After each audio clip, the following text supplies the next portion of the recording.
ఒక నగ కూడా వారితో ఈరోజు చివరి రోజు అనమాట.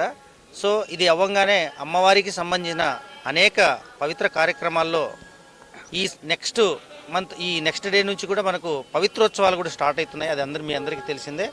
సో ఏది ఏమైనప్పటికీ అమ్మవారికి శ్రావణ మాస ప్రత్యేక పవిత్రోత్సవాలు స్టార్ట్ అవుతున్నాయి. ఏది ఏమైనా అమ్మవారికి సంబంధించిన కార్యక్రమాలు ఎక్కడ కూడా ఏవి కూడా మిస్ అవ్వకుండా ప్రతిదీ కూడా మా యొక్క వైదిక కమిటీ ఆధ్వర్యంలో మరియు దేవాదాయ ధర్మదాయ శాఖ సిబ్బంది ఆధ్వర్యంలో భక్తులకు ప్రతిదీ కూడా విశదీకరించి వాళ్ళందరినీ కూడా ఈ యొక్క కార్యక్రమాల్లో పాల్గొనేటందుకు మేమందరం కృషి చేస్తామని భావిస్తున్నాము. ధన్యవాదాలు. జై దుర్గా, జై నమః. దుర్గే స్మృతా హరితి భీతిమశేషజంతో స్మస్థై స్మృతా మతిమతీవ శుభాన్ దదాసి దారిద్ర్య దుఃఖ భయహారిణికాత్వదన్యా సర్వోపకార కరణాయ దయార్ద్రచిత్త. కరుణా దయార్ద్రములు కలిగినటువంటి తల్లి దుర్గమ్మ. ఆవిడ్ని గనక ఆరాధిస్తే, ఆవిడ నామం ఉచ్చరిస్తే చాలు సకల దుర్గతులన్నీ కూడాను నివారణ అయ్యి సద్గతులు కలిగేటటువంటి యొక్క గొప్ప మహాక్షేత్రం ఇంద్రకీలాద్రి మీద స్వయం వ్యక్తమై వెలసినటువంటి దుర్గాదేవి ఆలయం. ఈ ఆలయంలో నిత్యోత్సవ, పక్షోత్సవ, మాసోత్సవ, సాంవత్సరిక విశేష ఉత్సవాల్లో భాగంగా ఆషాఢమాసం వారాహి నవరాత్రోత్సవ మాసము చాలా విశేషమైనటువంటిది.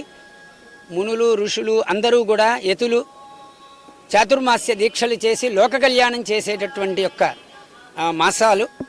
అందువల్ల ఈ మాసంలో పవిత్రసారి సమర్పించి అశేష భక్తవాహిని అందరూ కూడాను సకల సౌభాగ్యాలతో వర్ధిల్లాలి అని చెప్పని ఈ ఆషాఢమాసం వారాహి నవరాత్రాలు చేసుకుంటూ మరి ఈ పవిత్రసారే కార్యక్రమాన్ని గత 26వ తారీఖున మా కార్యనిర్వహణాధికారి వారి ఆధ్వర్యంలో ప్రారంభం చేయటం జరిగింది.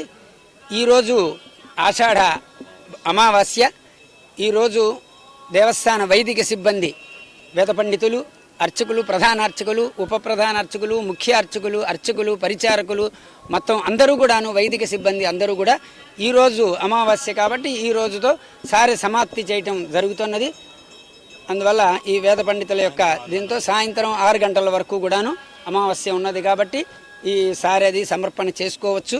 కానీ వైదిక ధర్మం ప్రకారముగా ప్రాతకాలంలో సమర్పించాలి కాబట్టి ఈ రోజున అమావాస్య మాతో వైదిక సిబ్బందితో సమాప్తి చేయడం జరుగుతున్నది.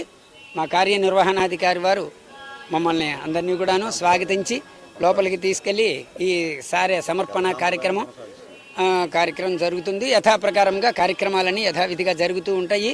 మరి రేపటి నుంచి శ్రావణ మాసము చాలా పవిత్రమైనటువంటి మాసము. స్త్రీలకి ముఖ్యంగా మంగళగౌరీ వ్రతాలు, వరలక్ష్మి వ్రతాలు చేసుకుని ఆజన్మాంతం సౌభాగ్యం, అఖండలక్ష్మి సిద్ధితో ఉండేటటువంటి యొక్క మాసము.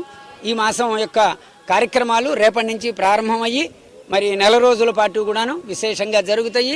శ్రావణ పూర్ణిమకి పవిత్రోత్సవాలు, సకల స్పృశ్య దోష నివారణ కోసము చేసేటటువంటివి అవి. మరి అలాగే వరలక్ష్మి వ్రతము, ప్రత్యేక కుంకుమార్చనలు ఇవన్నీ కూడాను విశేషంగా జరుగుతాయి. 50 మంది భక్తులు అందరూ కూడా ఈ కార్యక్రమాల్లో పాల్గొని అమ్మవారి కృపకు పాత్రులు కావలసిందిగా మనవి చేస్తూ శ్రావణ మాసానికి నాంది పలుకుతూ స్వాగతం పలుకుతున్నాము.